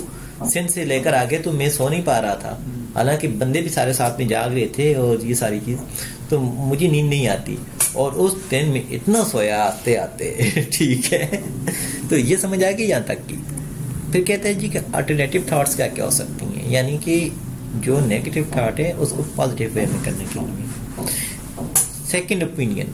सेकंड ओपिनियन आप अपना ही लेते हो। अच्छा एक और चीज, हमें लगता है कि हम भोले भाले, मेरी कोशिश ये थी कि ये क्योंकि फैक्ट एंड ओपिनियन पढ़ पढ़ के, रियलिस्टिक चीज़ें पढ़ पढ़ के मैं ज़रूरत से ज़्यादा रियलिस्टिक हो गया। शायद ये भी एक डिस्टॉर्शन होगी कि डिप्लोमेटिक नहीं हो। अब डिप्लोमेटिक न होने में बहुत बड़ा नुकसान हो जाता है कि आप अवाम को भी ऐसा ही समझ रहे होते हो। इसकी मैं आपको एक चीज़ बताऊं कि अभी ये जो अंकल जिनका कल मैंने आपको वॉइस नोट सुनाया मैंने अपना, ये आज से 4 महीने पहले इन्होंने हमसे रब्ता किया कि हमारे बच्चों को ये प्रॉब्लम है। मैंने उनको ईच एंड एवरीथिंग बताई। उन्होंने वो करने के बाद फिर किसी मुख्तलिफ रिहेब्स में गए, किसी रिहेब में उसको दाखिल किया। बेटा वापस आया, उस पर उन्होंने लिखा हुआ था कि ये पॉली ड्रग अब्यूज़र है। मैंने कहा ये पॉली ड्रग अब्यूज़र है तो इसकी ड्रग प्रोफाइल कहाँ है? कहा जी कि वो तो नहीं दी मैंने कहा उनसे पूछो किधर है? कहते वो साइकियाट्रिस्ट साहब जो है मेरे दोस्त हैं। मैंने कहा अच्छा तो कौन से वाले हैं? जब उन्होंने बताया तो मैंने कहा ये वाला तो इधर रहता ही नहीं है, पाकिस्तान में तो ये है ही नहीं है, क्योंकि बहुत सारे लोगों के साथ हम राब्ते में होते हैं। मैंने फिर ज़्यादा बात नहीं की। मैंने कहा कहीं ऐसा ना हो कि वो बोलें कि ये इस तरह से। मैंने उनको कहा कि अच्छा आप मुझे ये बताएं कि अब मैं उसको फैक्ट बताने की कोशिश कर रहा हूँ कि भाई मैंने उसको यहाँ पर घंटा बिठाया, सारी चीज़ें बताई, ये चीज़ें। कहते हैं हाँ मेरे बेटे में ये भी है, ये भी है। फिर कहते हैं कि एक और अदारा है रैपिड हीलिंग वाला, उनकी मैंने कहा, कहते मैं उनके पास भी क्यों? मैंने कहा उनका कोई आपके पास है? उनकी मुझे दिखाता है स्लिप रिसीट, ये पैसों की है। मैंने कहा ये पैसे उन्होंने मुझसे लिए नहीं है, लेकिन उन्होंने मुझे ये बताया कि आपका बेटा बाइपोलर का है। मैंने फिर वही बात की, यहाँ पर फैक्ट एंड ओपिनियन की क्या बात है कि उन्होंने आपको कहते हैं पैसे उन्होंने नहीं लिए, यानी कि एक और चीज़ कि अपने पैसे बचाने की खातर। फिर एट एंड उन्होंने क्या किया, मैं अपने बेटे की शादी करवाना चाह रहा हूँ। अब ऐसी सारी चीज़ों को करते करते कसम से ये थॉट डिस्टॉर्शन तो क्या बंदे का पूरा दिमाग उछल बन जाता है कि मैं अब क्या करूं। कि एक बंदे को आप रियलिस्टिक वे में ईच एंड एवरीथिंग बता रहे हो और एट एंड वो कह रहे हैं नहीं इसको ऐसे नहीं तो ऐसे। तो आखिर में मैंने पता क्या कि मुझे अब मैसेज नहीं करना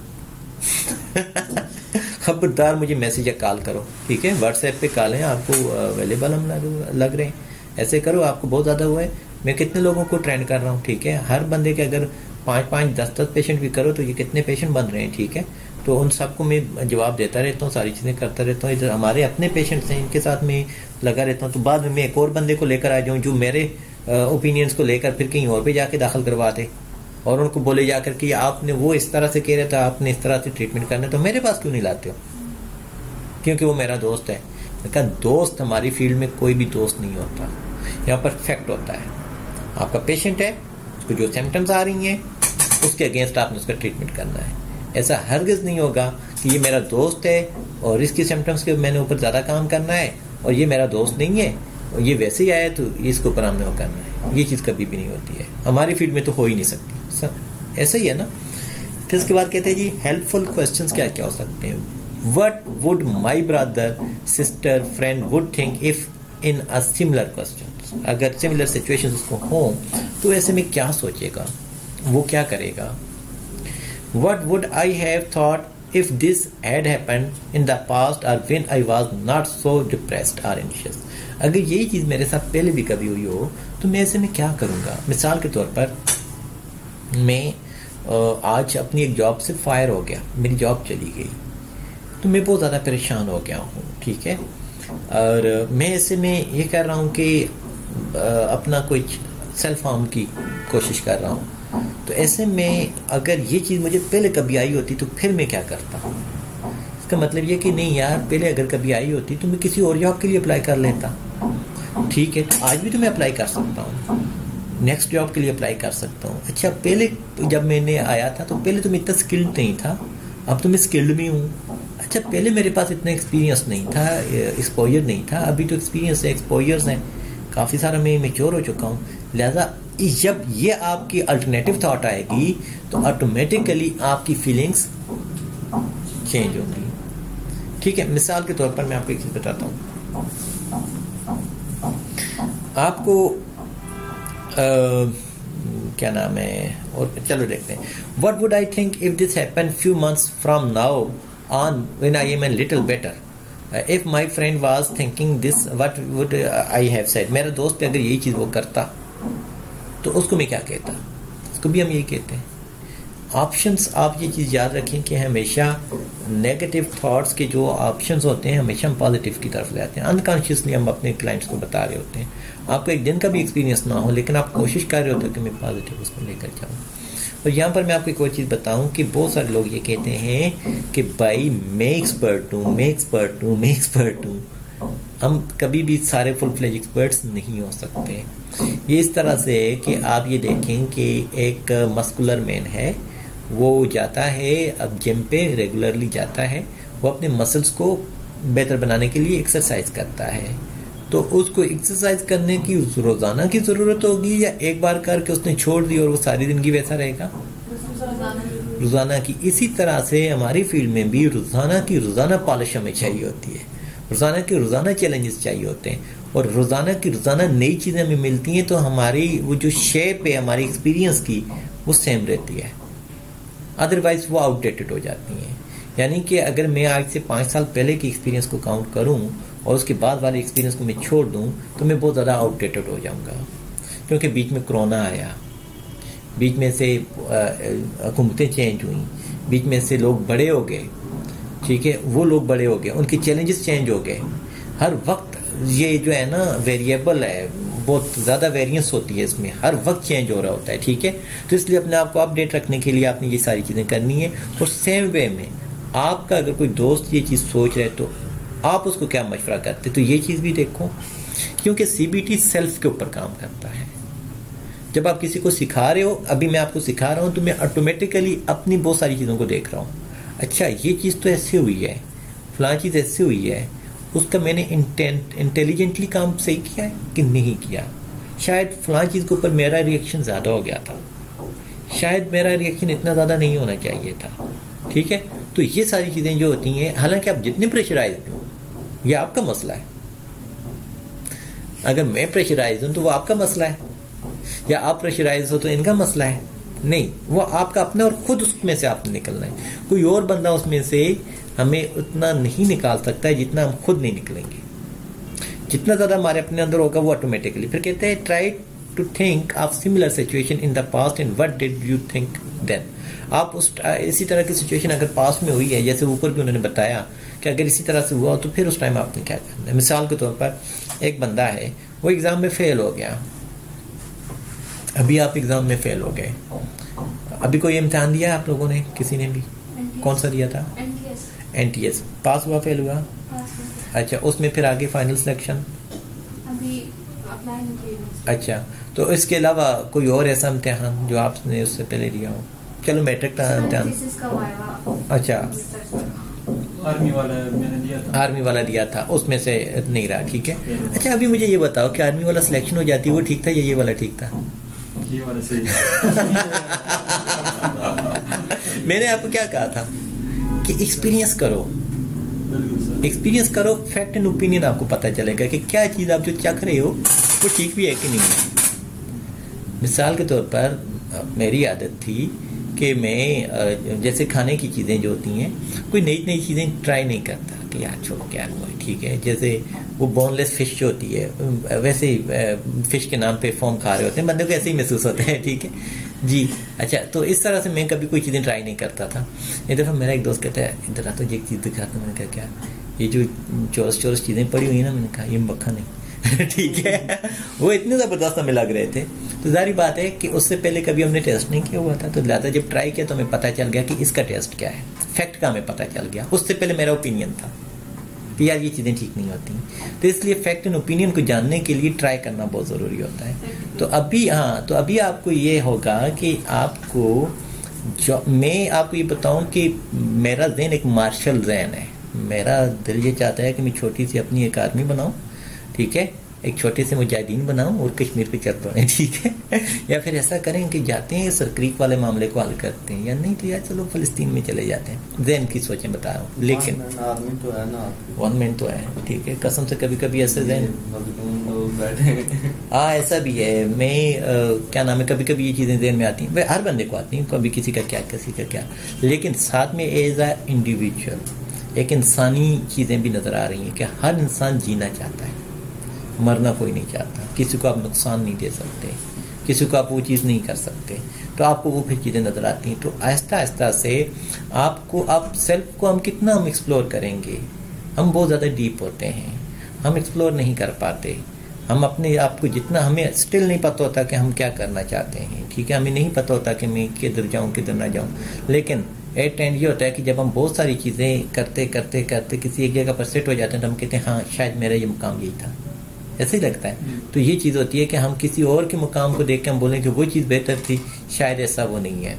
और एक और चीज़ मैं आपको बताऊं कि बहुत सारे लोग इस चीज़ को बताते हैं ना कि जी मैं अथॉरिटी को लोग वो करते हैं। ये आर्मी में या ब्यूरोक्रेसी में अथॉरिटी आती है, वो अथॉरिटी आपको बहुत ज़्यादा लगती है, लेकिन आप अपने मोहल्ले में एक बुज़ुर्ग के तौर पर हो तो बात तो वहाँ पर आपकी भी मानी जाती है, या आप मशहूर हो अपने कबीले के, आपकी बात तो फिर भी मानी जाती है, तो वो अथॉरिटी भी है। आप नंबरदार हो तो लोग फिर भी कौन सी वाली अथॉरिटी की तरफ ज़्यादा जाते हैं, जो कि आपको हुकूमत की तरफ से मिली हुई होती है। वजह ये होती है कि शायद लगता है कि मेरी रिस्पेक्ट इस तरह से ज़्यादा होगी।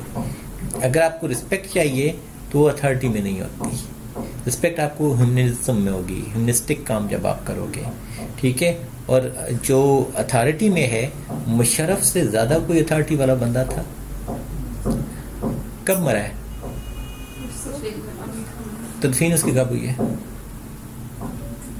3 दिन पहले, कोई पता भी नहीं है कब हुई कब नहीं हुई। ये रिस्पेक्ट है अथॉरिटी की। इसी तरह से मैं आपको सोशलाइजेशन की बात बताता हूँ। अब्दुस्तार ईदी, कोई अथॉरिटी नहीं थी, वो किसी मतलब स्केल वाइज तो किसी एक स्केल में भी काम नहीं करते थे, लेकिन दुनिया उनकी जनाजे पर की, लोग उनको रिस्पेक्ट करते हैं। एक बंदे ने मुल्क पे 10 साल हुकूमत की और उसका जो शक्ल है वो आपके 5 पैसे के ऊपर भी नहीं आएगी, लेकिन एक बंदे ने कोई हुकूमत नहीं की तो उसकी तस्वीरें जो हैं आपके नोटों के ऊपर हैं।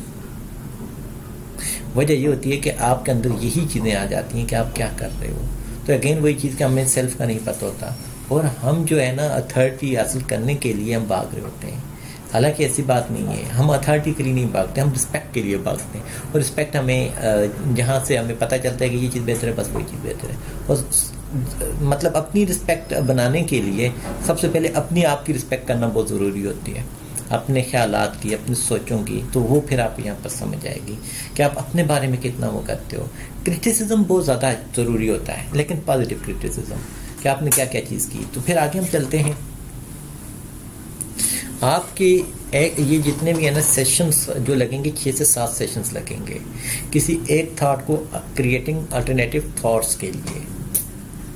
सारी की सारी पर्सनालिटी आप रीशेप नहीं कर पाते, थोड़ी थोड़ी चीज़ें होंगी। आप एक घर है, एक बिल्डिंग बनी हुई है, उसकी रेनोवेशन करनी है, तो आप सारी की सारी बिल्डिंग नहीं करोगे। जहाँ जहाँ से वो चीज़ें टूटी हुई हैं, जो जो चीज़ें ज़्यादा रिस्की हैं, उनको बेहतर करने की कोशिश करोगे।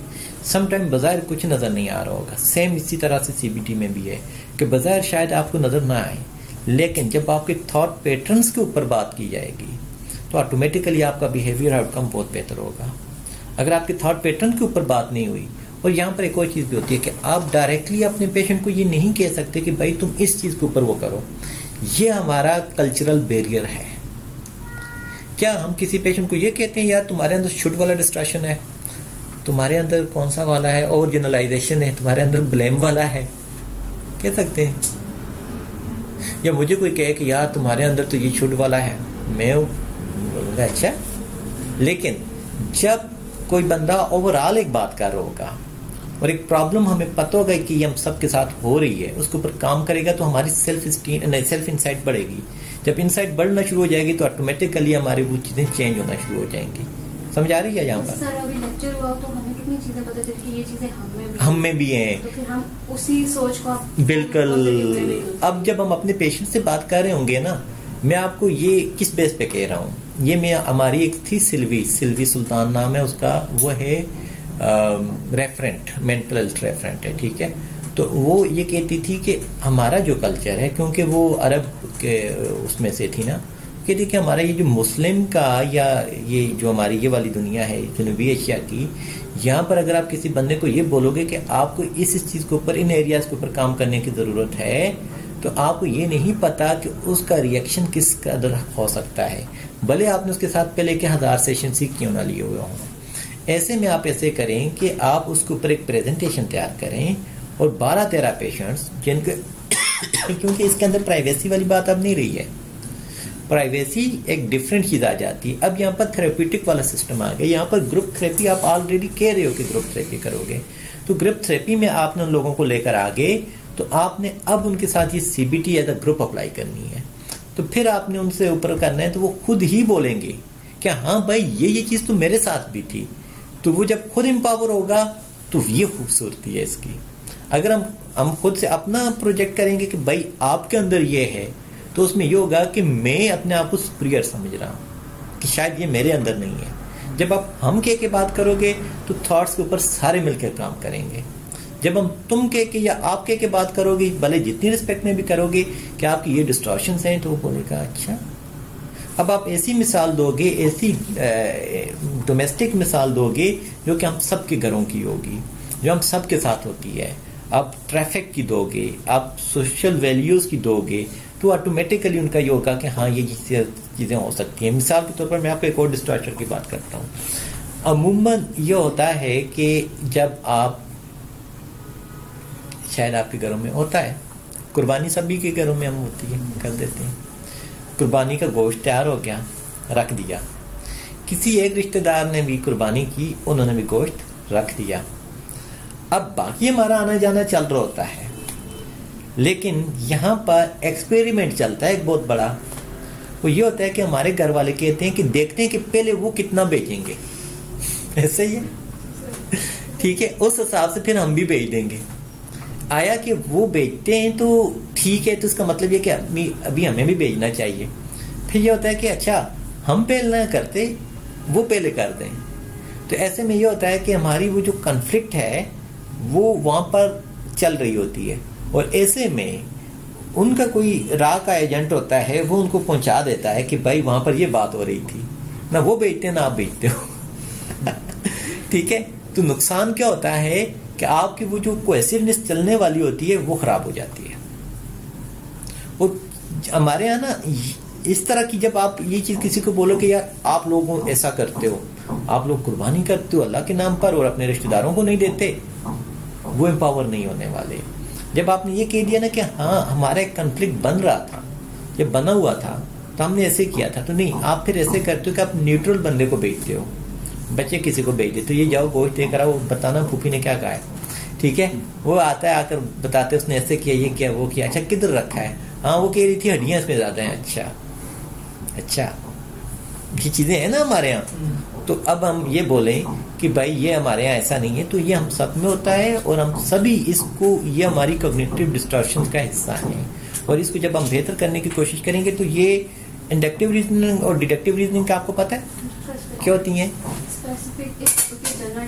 हाँ, जर्नल टू स्पेसिफिक और स्पेसिफिक टू जर्नल होती हैं। तो सेम यहाँ पर भी ये चीज होती है कि ओवरऑल सोसाइटी क्या कर रही है, वो सोसाइटी तभी ऐसा कर रही है क्योंकि इंडिविजुअल लेवल पे हम ये काम कर रहे हैं, और फिर जब हम इंडिविजुअल लेवल पे काम करें तो ओवरऑल भी सारी की सारी चीजें ऐसे ही नजर आएंगी।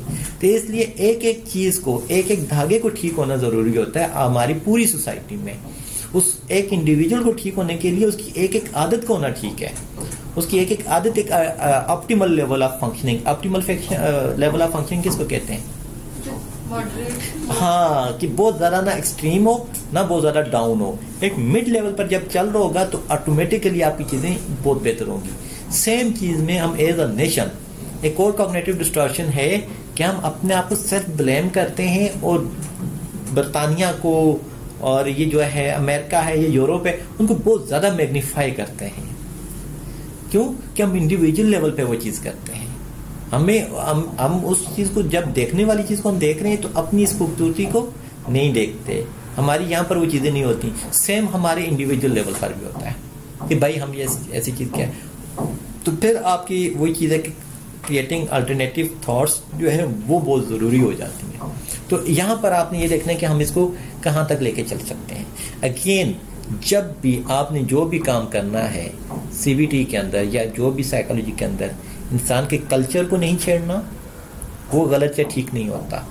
उसके मजहब को नहीं छेड़ना, वो गलत या ठीक नहीं होता।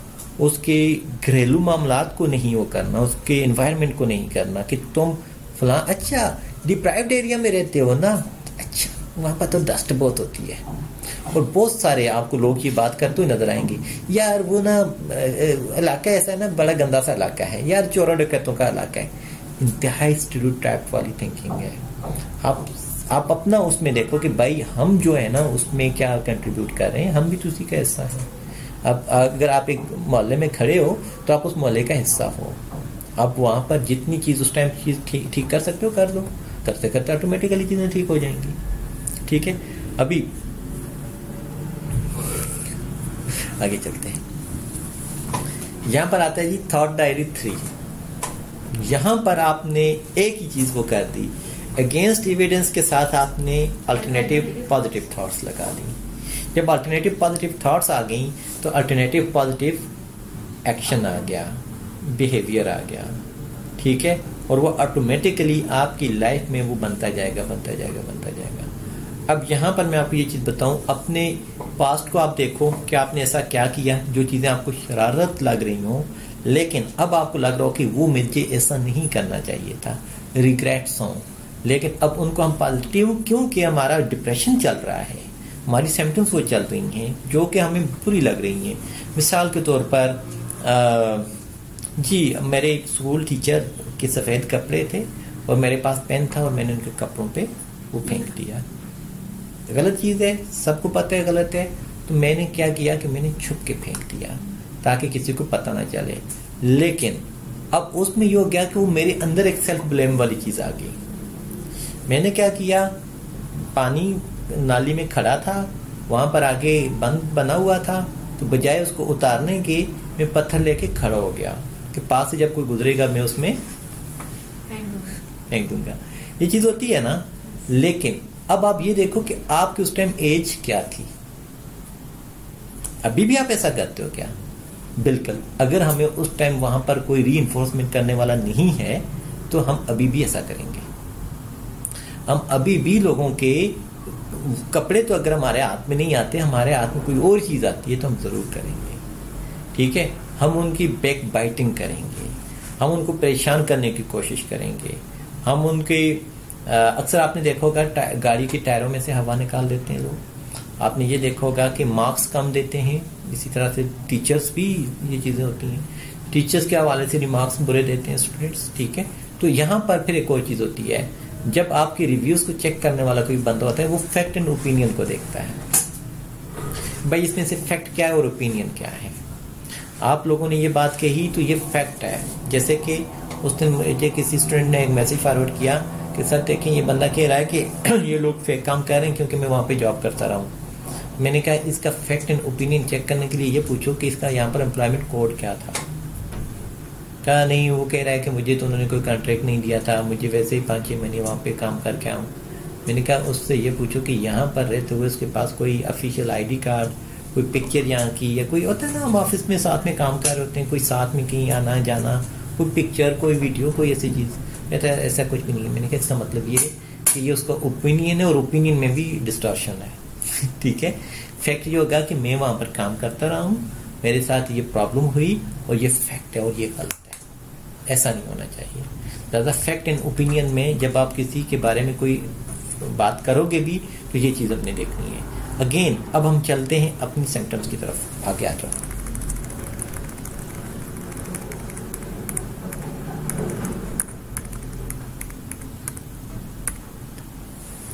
फीलिंग एम्प्टी, क्यों कम महसूस हो रहा है? अब आपको ये पता लग रहा होगा कि शायद उस बंदे के अंदर ओवर जनरलाइजेशन ज्यादा आ रही है, वो ब्लॉक्स मिल रहे हैं ना आपस में। इनएबिलिटी टू एंजॉय एनीथिंग, यानी कि वो सेल्फ ब्लेम कर रहा है, उसने डिस्टॉर्शन ज्यादा कर दी हुई हैं, ठीक है।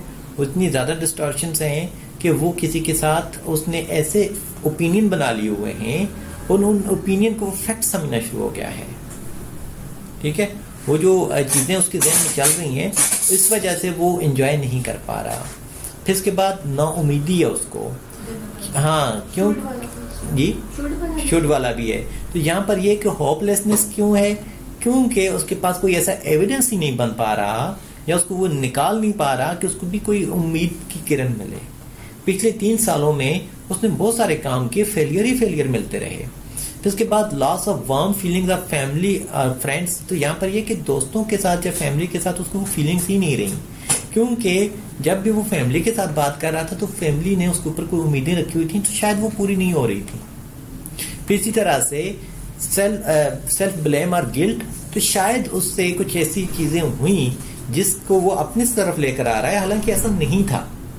फिर इसके बाद है लॉस ऑफ सेल्फ एस्टीम, कि सेल्फ एस्टीम उसकी कम इसलिए हो गई क्योंकि उसको कभी किसी ने प्रेज ही नहीं किया, उसकी अच्छी बात को किसी ने अच्छा कहा ही नहीं। जब किसी बात को उसको किसी ने अच्छा कहा ही नहीं है, वो ऑटोमेटिकली वो चीजें डिस्टर्ब हो गई। फिर उसके बाद उसके रोने या उदास रहने के इरिटेबिलिटी का क्या है, वो अपने आप को बेबस समझना शुरू हो गया, क्योंकि सोशल सपोर्ट को वो एक्सेप्ट ही नहीं कर पा रहा था। तो अब आपको समझ आ गई कि जब आपका पेशेंट आपके पास आएगा तो आपको कितनी ज्यादा चीजें हैं जिनके ऊपर आपने काम करना है, और बहुत आराम आराम से काम करना है, और एक एक ब्लॉक को आप जोड़ते जाओगे तो एट एंड आपके पास एक हेल्दी पर्सनालिटी सामने आएगी, ठीक है। अब जरूरी यह है कि आपकी वो पर्सनालिटीज आपके साथ बैठी हुई हो, आप काम कर रहे हो। अभी आप देखें हमारा एक क्लाइंट नहीं आया, जिसका मतलब ये कि ये चीज अब उसने मिस कर दी, अब हम उसको कुछ नहीं कर सकते।